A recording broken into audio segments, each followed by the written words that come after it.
Nous sommes en guerre.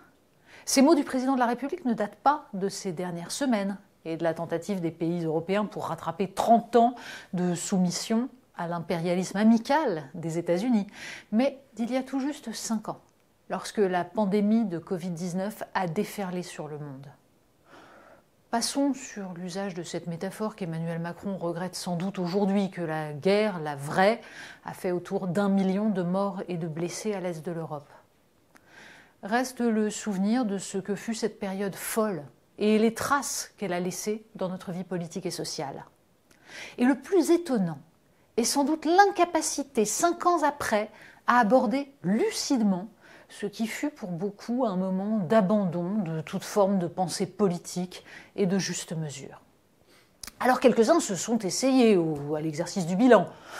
Patrick Cohen, sur France Inter, lundi 17 mars, a pointé la foire aux bobards en cette année 2020 où la post-vérité est sortie des bulles. 5 ans ont passé, mais les forces en présence sont visiblement les mêmes. Face à ceux que l'épisode a fait basculer dans la défiance radicale et les délires paranoïaques, des détenteurs autoproclamés de la raison et de la science qui considèrent que rien n'est à remettre en question dans la gestion de la crise. Tout au plus, Patrick Cohen concède-t-il que ceux qui prétendaient que le virus avait pu sortir d'un laboratoire n'auraient pas dû être taxés de complotisme. Il n'avait alors aucun élément pour l'affirmer, mais la thèse est depuis considérée comme plausible. Mais il s'empresse aussitôt de rejeter cela dans le camp de l'anti-science par un ironique. C'est ainsi, même les paranoïaques ont des ennemis. Le problème est que ceux qui interdisaient qu'on s'interroge sur l'origine du virus au nom du consensus scientifique autour du pangolin et du marché de Wuhan n'avaient en fait pas plus d'éléments, mais refusaient une démarche scientifique, de doute, de questionnement, d'hypothèse. On voit combien le débat est toujours piégé. Quiconque émet une critique sur les choix faits à l'époque sera immédiatement rangé aux côtés de Didier Raoult et des antivax. Une manière d'évacuer les critiques. Alors même que les délires des obsédés de la 5G ne doivent pas faire oublier que, rarement plus qu'en cette période, se sera imposé sur les plateaux télé un terrorisme intellectuel proche de la propagande. Faut-il rappeler les stupidités sur les masques, l'obsession des adeptes de l'enfermement ou le refus que soit énoncé le fait que, pour essentiels et salvateurs qu'ils fussent, les vaccins n'empêchaient pas forcément la contamination.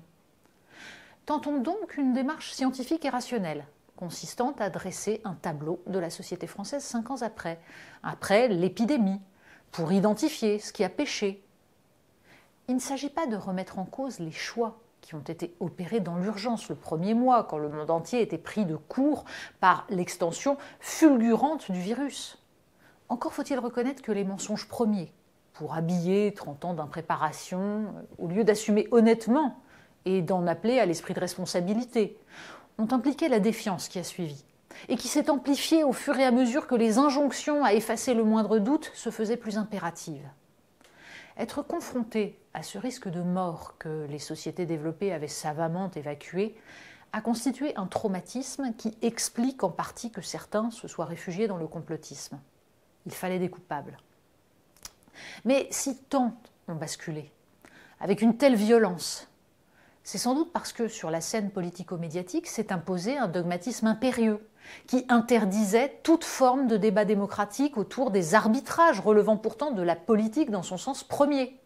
Ont été effacées du champ de l'analyse les conséquences des confinements sur la santé mentale des jeunes, sur le tissu économique, ce que des chèques, de la dette et donc les jeunes encore sont venus financer.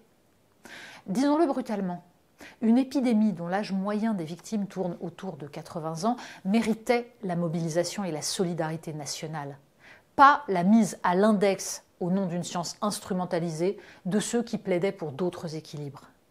Le président de la République lui-même s'est peu à peu retrouvé prisonnier de cette logique de gestion uniquement en fonction des difficultés de l'hôpital public et d'une frange des professionnels de santé, lorsqu'il a finalement refusé de reconfiner totalement en janvier 2021 et s'est vu accusé à son tour de mettre en danger des vies et de céder au populisme.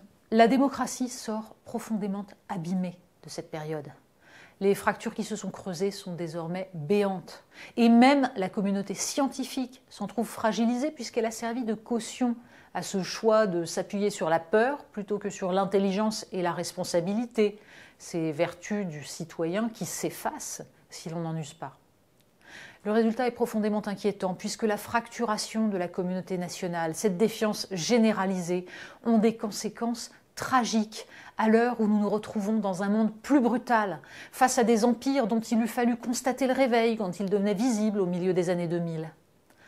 À l'heure où nous avons besoin de mobiliser la nation, de convaincre les citoyens que produire davantage est la condition de notre indépendance, nous risquons de payer cher l'individualisme et le repli sur soi qu'a provoqué en France un autoritarisme maquillé en rationalité.